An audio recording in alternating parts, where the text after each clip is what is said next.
Let's rattle through this, shall we? No one wants to be too long after an afternoon like this. One of huge disappointment, I think, as Norwich only drew 1-1 here against Barnsley, hence why we got a fair few boos at the full-time whistle after a draw, ultimately manifesting from frustration from a run of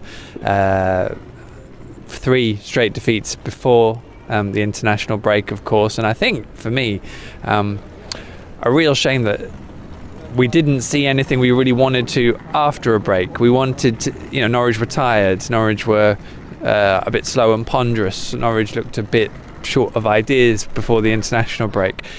So what we wanted after the international break was energy, was the ball to be zipped around and to see much more life in a refreshed side. And we got some of the movement in very short bursts, sporadically, but ultimately they were such a long way short of where I hoped they would be after a 2-week break. Maybe more worryingly, they were very close to how they were before the break in terms of that movement, a real lack of energy, and epitomised possibly by Tom Tribal, who again is struggling at the moment to reach the levels he was achieving before the Arsenal game, which has been quite a surprise that there's been such a stark difference. He went off with what was a contact injury from a challenge he put in. Apparently it was his hip rather than his knee, and he limped off and is now a doubt for Tuesday night's trip to Nottingham Forest, a game that James Husband will miss as well, through picking up his 5th booking of the season. And he got changed at half-time, substituted at half-time, so that Daniel Farke could go to 3 at the back.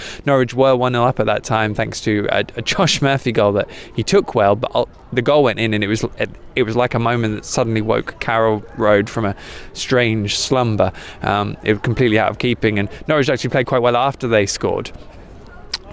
For a period, but they didn't really create too much in terms of clear-cut chances. That wasn't the issue today, and ultimately still Barnsley came back into the game in that first half as they had done at the start of the game. They were pretty lively, and probably an overall theme that Barnsley were pretty impressive, I thought. And for the second season running, looks like Paul Heckingbottom has taken a side of young, promising, energetic footballers and put them together in a pretty neat team. And injuries, it's a small squad, they may well get broken up again very soon, but ultimately Paul Heckingbottom is doing a grand job at Barnsley on limited resources, and he's a coach who knows what he's doing, let's put it like that.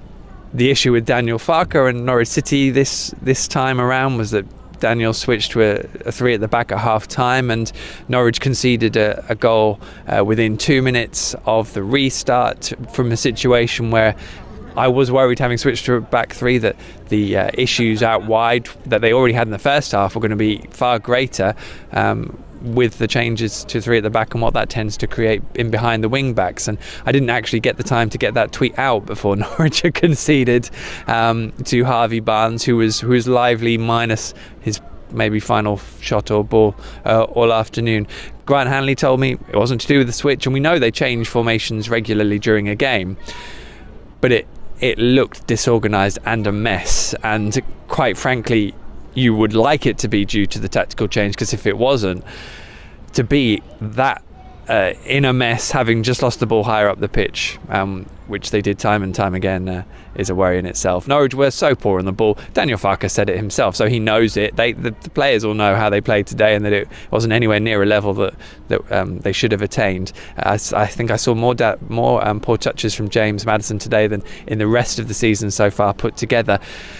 And that kind of summed it up, really. When you're watching it, you just thought, oof, and what could they get away with? And they got away with a point ultimately, because I think Barnsley maybe just lacked a bit of quality at the top end to really punish Norwich, and they could have been really punished, and better sides will really punish Norwich. And while we sit here talking about what the expectations are and what Norwich want to achieve this year, and we know what happens if Norwich don't go up, the reality is, if they keep playing like this, they will be nowhere near the top 6 this season.